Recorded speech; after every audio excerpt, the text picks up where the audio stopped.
Hi, I'm Joey Backrack, and I'm an alcoholic. And I'm Siobhan Garcia, and I'm a normie. And this is Totally Sober.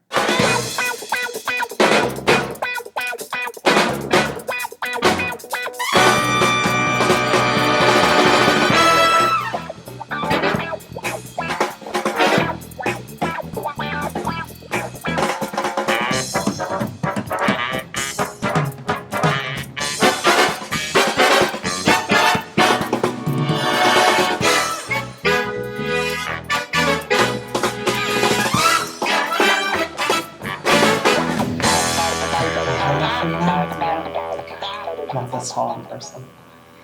Perfect. Today we have a very special guest. His name is Jonathan Austin. Welcome. Thank you. So will you introduce yourself and let our fans and followers know exactly who you are and what your role here is, and in general what you do? Sure. So my name's Jonathan Austin. I too am sober, and I have been in the drug and alcohol treatment field for almost 20 years as support staff, and over the last 12 years in the logistics operations area of the field. And I have a company called Lazarus Strategies, and SOS Lazarus, where I accredit, license, and generally help with ongoing compliance services for the DHCS, the Joint Commission, CARF, whatever you need, as well as human resources. Yeah, so Jonathan was one of our, what we'll call like our saving grace when it came to opening Rainbow Hill Recovery. We wouldn't be where we are today without his help.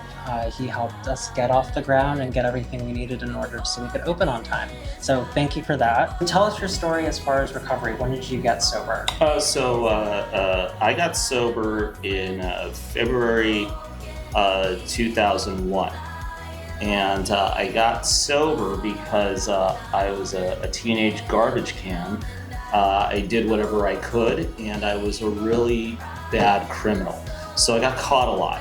And the last time I got caught doing dumb stuff with drugs was in front of my mother at Burbank Airport, as she tried to help me get on a plane to go see my friend in Las Vegas. This is all pre 9/11, so I used to be able to walk up to the terminal. And when she did that with me, and I went through the X-ray, they saw my drugs along with my incense, because I thought it was a good idea to keep incense in the backpack so the dogs couldn't find it. But little did I know that if I just kept it in my pocket, I'd be fine. I get arrested, I go to jail. I'm not in jail for very long, I'm released, and I have to go to meetings. I think they suck. I go to the wrong meetings. I run into a guy who I knew at my job at the time. His name is Paul, and he it was a customer at a video store that I worked at, and for some reason I confessed my troubles to him because he said I looked a little down. I don't really know this guy, but I decided to tell him that I just got released from jail and I had to go to these dumb meetings, and I don't want to I have to stay sober, and I don't want to do any of that, and it sounds like a big chore, and I don't really know what to do. And he said, "Wow, that sounds terrible." He says, "Well, let me tell you, I've been sober 11 years. It's got over 30 years now at the time, and if you want to go to some meetings that are going to be really exciting, filled with a lot of like-minded people, you should give me a call." I did. Took me to a meeting on 3rd and Gardner at the time, which was back when I was in Pan Pacific Park, and sat me next to a few people that I really didn't ever think I'd be sitting next to, considering they were musicians and actors that you'd see in places, and it sort of changed my life. Like, he became my sponsor not long after that, and as a young person looking for an identity, I thought my identity was using. I thought my whole purpose in life, my schedule was built around using drugs, getting up, getting at least some weed, at least some alcohol, and whatever else I could get that day. And he said, if you could stay sober, you could help me out with my musical equipment because he's a musician, and that way I can trust you. And I said, well, okay. And I managed to stay sober, and I became his backline tech. And then not long after that, I was working with some pretty famous musicians, and musicians that I never thought in my life I would know. Musicians that I would get high, watch videos of playing, specifically Wow. David Bowie's guitarist. And now I have him on my phone, and I'm working with him, and I'm going out of town with him to help play shows. And it was the type of thing a young person with no real goals and no real identity needed. And it paved the way for not only me staying sober, but me really becoming the type of responsible person I am today. And it wasn't long. A few years after I got sober, I began working in treatment. I was at Promises Malibu in 2004. I worked there for 7 years. And then I moved on from there in 2011 to another treatment center where I became a logistics coordinator, and then eventually back to Malibu for operations. And that's what I did until I decided to start my own company. So Wow. That's a really unique story. Yeah. Are you a sponsor to anybody? I am. I currently sponsor one person right now. So and I am still sponsored by that same man. Wow. And yeah.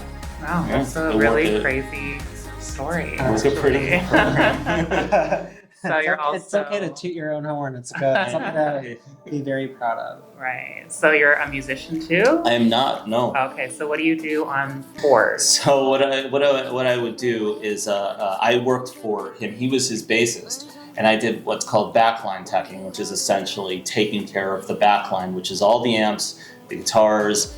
If the drummer needs me to help him, maybe not drum tech. I don't want to say drum tech type stuff because I didn't tune them, but put them away or load them for him. It's essentially glorified roadie Okay. type stuff. And then eventually, while I was doing that, he moved on from from working with Reeves to working with Juliette Lewis when she was doing her band in the early 2000s. And I think she's still doing her band, but she's also back into acting as the primary gig. And that was a lot of fun, and we did that for a few years as well. And it was more of the same, except with that I started doing some assisted tour managing and selling merchandise and things like that. Wow. Yeah. Keep track of a lot of traits. Oh, we need Just to name a few. You wear many different hats. Yeah. I'm good at filling a vacuum, is I suppose what it is. It's like if there's a need for something, I'll figure it out, and if I can be of service, or if I can cultivate the skills in order to do it, I'll do it. If I can't, I can't, and I'm not too shy. I'm not shy enough to ask questions and how to do something. That's Asking always questions is good. important. Yeah. And what's the story? How did you end up working for us at Rainbow, or working with us at Rainbow Hill Recovery? I believe an outreach, a business development person, I think it was Nicole. Nicole Walters, who you guys will all meet very soon. Excellent. She's scheduled to come and be on the show as well. Yeah. She was someone who introduced us to Jonathan. Okay. And the rest is history. We Yeah. started in December of last year. It was when we were like, okay, we're ready to do this. Signed the contract. Yeah. Didn't get this place until March. And then it took, I think it was 8 weeks, we were able to do all the renovations and get it ready before opening. And Jonathan has been doing a lot of the behind the scenes work. Right. Which is great, helping us get ready for all of our appointments. When it comes to scheduling with the Joint Commission, we broke record timing in like a week, which was we're really appreciative to you for that and other things. And it's been nice to have you on board. And be part of the Rainbow Hill family. Yeah, no, it's been an immense honor. I love your guys' vision, and I love how purpose-driven y'all are. And honestly, the sense of style. Thank you. And really, you know, filling that niche of just coming in, and you guys, you know, as far as the setting goes, and as far you all are a team of people who knows what they want, and just need the type of person to just do all the things that you either don't want to do, don't know how to do, or can't do, and that's, you know, where I saw myself and where I felt it was I was going to be of service to you. Getting the Joint Commission done as soon as we could. We did get it done in less than a week, I think. I think 5 or 6 days. It was like 5 days open, which is crazy. We're like, Yeah. oh yeah, let's well, come on in. Which stands as a record for me. And right now we are weeks, if not days, away from achieving a DHCS certification, which is great. Can you explain what that is? The Department of Healthcare Services is the certifying and licensing body for outpatients and residential detoxes. So if you're a residential detox, you would ascertain a license and certification. If you are an outpatient, then you would just need a certification. So that's what we're doing. And something that's also really cool and special about Jonathan is that he was very adamant when we met with him the first time that he will only work with people who are doing it or want to do it for the right reasons. Can you expand a little bit on that, who you would be willing to work with? Because I'm sure you do say no to people if you get a sense that they're doing it for the wrong reasons. Right. You know, in being in this field for a long time and it predating the ACA, Obamacare, and then being involved after the ACA mandated that insurance agencies offer mental health services, and then the influx of insurance payer clients into achieving access to mental health and substance abuse services that they desperately needed for decades before, but weren't getting because of, you know, different conversation. Yes. They now had access to it. The sad thing is there was a lot of nefarious actors that also came out of the woodwork because it was easy to manipulate the system early on in those days, to overcharge for your analysis, to effectively charge for detox services when it's really just an outpatient and a sober living working together to grift the insurance payers. And the sad thing is about the insurance payers, once they caught on, they decided to be to not, I don't want to say punish, but really tighten down their authorizations to include everybody, not just the nefarious actors. And so because of that, a lot of people got into the business that wouldn't normally get into the business of substance use disorder treatment, mental health treatment, behavioral treatment at large, because they saw dollar signs instead of an actual purpose. And so part of my mission and why I enjoy being in business for myself is because when I meet those people, I get to find out what are you getting into this business for? Is it just to make money, or is it to actually help somebody? Because if you want to just make money, don't do this. You can make money, but you're not going to make like Wall Street money. You need to be a type of person that really is okay making the vocation of substance use disorder treatment your identity, or at least a good part of your identity. It's key, because these are people's lives, and these are also it's a group of people that have failed to launch for a big portion of their life, not just because of their own actions, but because of the world that they grew up in. And much like me when I met my sponsor, and how my world and my paradigm completely shifted because of the input of somebody showing me that I could have a new identity that didn't involve drugs and alcohol, that was still fun and that was still lively and that was still worth living. Like, if not for something like that, if not for people like that, I wouldn't, if it was just go to meetings and sign this form and so that the judge could see that you're going to meetings, what purpose is there in that except the transaction of avoiding jail time? Right. Yeah. And so we need more people in this microcosm that we're all in, treatment, where it's filled with people that can be examples for people who are seeking treatment, so that not only are they getting, are we taking care of the X's and O's of like a treatment plan and a discharge plan and health and physical screenings and all of that stuff, but really meeting them where they're at and then showing them that there's a life beyond even treatment, and that you're going to be okay if you just trust us. Yeah, there's an end of normalcy to it all. Correct. And I do have a question for you. So if I'm doing the math correctly, you were under 21 when you got sober. Yeah. So what advice would you have for anyone who is under the age of 21 who's thinking about getting sober? If you're going to go the route of 12-step like I did, find a sponsor. Honestly, find a sponsor that's significantly older than you with something that you want. It's like, I think it's like going to the gym, and if you don't know anything about the gym, talk to somebody who you kind of want to look like and ask them how they did it. It's similar to that, so that you're not buddies first, but your sponsor first and buddy second. Two, and this is what really worked for me, is get an expensive hobby that doesn't involve drugs, because as soon as you stop using, you got a lot of extra money, and that can be dangerous. For me, I before I got sober, I did not have my driver's license. I did not drive.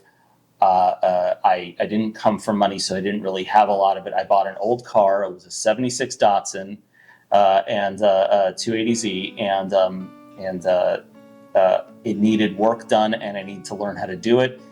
And for me, cars became an expensive hobby. So it became a thing that I devoted a lot of time and attention to. When I had idle hands, I always had a car to work on. If I needed to get to a meeting, I was able to get to a meeting because of the car that I fixed. Would you say that the cars was a healthy new addiction? Oh, absolutely. I'd call it a healthy distraction. Okay. Because again, it's like my identity, especially as a young guy. Is like 20 may be old 60 years ago. Maybe it's like, people were working on developing their life, or for some people they go to college, probably sophomores or juniors by the time they're 20. For me, when I was 20, I was 12 years old. I didn't know what I was doing. I didn't. So I needed an identity that didn't involve drugs and alcohol, because I felt like an adult when I was out using. I felt like